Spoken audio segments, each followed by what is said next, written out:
Hello my students and welcome back to the course.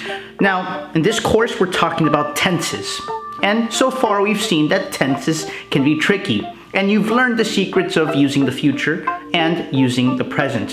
Now let's talk about using the past tense to talk about the present and the present tense to talk about the past.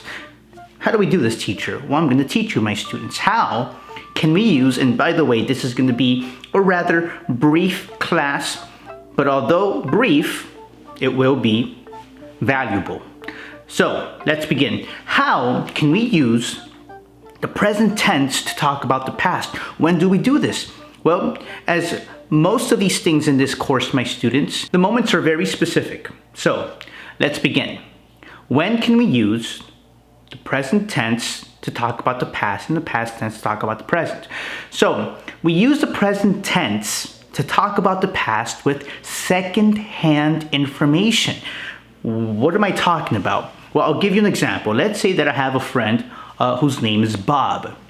Now, Bob's mother has told me that Bob got a new job. Now, naturally, I'd like to go to Bob to tell him, hey, your mom or your mother told me, because it was in the past, right? Your mother told me, secondhand information, your mother told me that you got a new job. That's a perfectly constructed sentence. However, it all depends on where you want the conversation to go. Because you could have also said, and a native English speaker would have preferred to say, your mother tells me that you got a new job. Tells me. Well, that's the present. Why am I using the present tense to talk about the past? Well, there's a lot of reasons, my students. One of the reasons is that by using the present tense, one, you're sounding more native, and two, you're specifying that it's a conversation you want to have. You'd like to hear a response.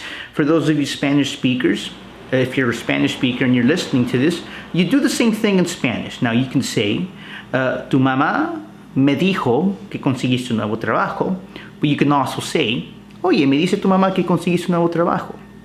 Why me dice if it was the past? Now, if you're not a Spanish speaker, I'd like for you to evaluate yourself, your language. Do you do this in your language? If so, send me an email. I'd like to know. So, we can use the present tense to talk about the past when talking about second-hand information, specifically when we want the person to talk about the situation. Now, we can also use a rising intonation to specify that we perhaps doubt that it's true, or we'd like the person to verify the information, because as we've seen, my students, most of what language is about being specific, right? And about being truthful. So I could have easily said, hey Bob, your mom tells me that you got a new job? See, so I'm using rising intonation to subconsciously, of course, ask Bob to elaborate on the matter. So we can use it with different verbs as well. So I could have said, for example, hey, I heard you got a new job, Bob. It's fine. Now I could have also said more natively, hey, I hear that you got a new job. Here is the present tense, and we're using it to talk about the past. And it's for that very reason, my students. It's because we're being specific. We want the person to elaborate on what they are talking about. So we're using the present tense to talk about the past with second-hand information. It's very specific, my students. Okay, now let's talk about when we can use the past tense to talk about the present. Yes, that's right, my students. The past tense to talk about the present. When do we use this? Well, we use it, first and foremost, to soften what we're saying. When? Well, when we're asking for favors. How? I'll give you an example. When we want to ask someone for a favor, we can say this. Hey, Bob, I wonder if you can help me to move tomorrow.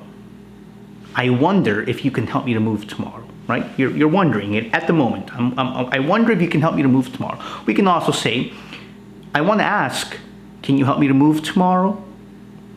That's fine. You're about to ask for a favor. Now, a native English speaker usually, and also depending on the context, would use the past tense in that situation. How?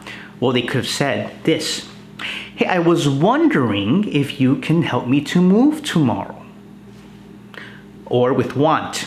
I wanted to ask, can you help me to move tomorrow? Why? Why are they using the past tense in the present to ask for a favor? Well, the idea, my students, is to distance the favor somehow. And by distancing it, in time, really is what you're doing. You're distancing it. You're softening the request. It's almost as if you're saying, I'm not asking you now, I'm asking you in the past, and for that reason, this request is now softer. It's less direct, and perhaps subconsciously there's a higher chance that you will respond with yes, because of my politeness. All of that happens subconsciously is really something beautiful, my students. Now, something similar happens with will. Remember how I taught you, my students, that we can use will to ask for a favor? Will you help me to move tomorrow? I taught you that it's a very direct way. Let's wait till this motorcycle zooms away. By the way, zoom is an onomatopoeia, right? So we'll have a class on onomatopoeias in another course. But zoom, that sound zoom, it zoomed away. All right, anyway. Will you open the door? Will you help me to move tomorrow? Okay. Well, you know how we can ask a favor with would? We can say, would you help me to move tomorrow? Now, we know intuitively that would is more polite than will. But that's because would is the past tense of will. Now, here we're distancing it, but it's a different type of distancing. And we'll see that in another course on modals. Why is would more polite than can or could or will? So, what have we seen so far, my students? Well, so far we've seen that we can use the past tense to talk about the present. When? With second-hand information. How? Well, with things like, hey, I hear you got a new job, instead of saying, I heard you got a new job. Your mom told me that you got a new job? That's fine. Your mom tells me that you got a new job? We use the present tense in those situations. Why? Well, because we want to specify that we want the person to talk about the situation. By mentioning it as if it were happening in the present tense, we're in a way using immediacy to motivate the person, the interlocutor, to elaborate, to speak. Now, we've also learned, my students, that we can use the past tense to talk about the present. When? Well, we can use it for asking favors, or to ask for favors. Why? To soften. How does it work? Well, the reason it works is because we're distancing the favor, so to speak. Now, think of how Spanish speakers, right, use diminutives to soften a request. If you're a Spanish speaker, you know what I'm talking about, right? Puedes ayudarme a mover el cajoncito? The cajoncito, which is a drawer, right, can be huge, but we're minimizing the drawer, not to say that it's a small drawer, but to minimize the favor, remember? Well, when you think about it, when things are further away from you, don't they tend to minimize in size, right? So if I go away from you, I look smaller, right? I'm further away from you. So by distancing myself, I become smaller. And in a way, something similar happens, space and time, with tenses. When we distance the favor in time, we're in a way minimizing the favor. Something interesting about the English language. Now, this is something we can see in restaurants as well, right? So if you've been to a US restaurant, the waiter can politely ask you, would you like dessert? That's a nice way of asking. Would you, right?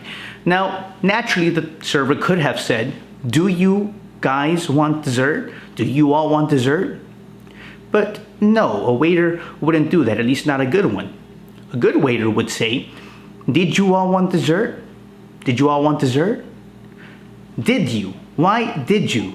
Well, the waiter here is using did, the past tense of do, to distance the asking of the dessert. Why? Well, because it's kind of like pressuring clients by asking them if they want dessert, because not everyone wants dessert, and most likely the waiter and the host, the clients, they know that the reason they're being offered dessert is so that they can spend more money. So it's something pushy, right? Pushy is when you're on top of them, right?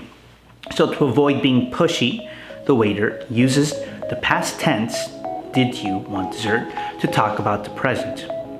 All right, my students, excellent job today. Keep up the good work. This was a brief class. Well, it was a 10-minute class, right? But don't forget to do the exercises and the exam.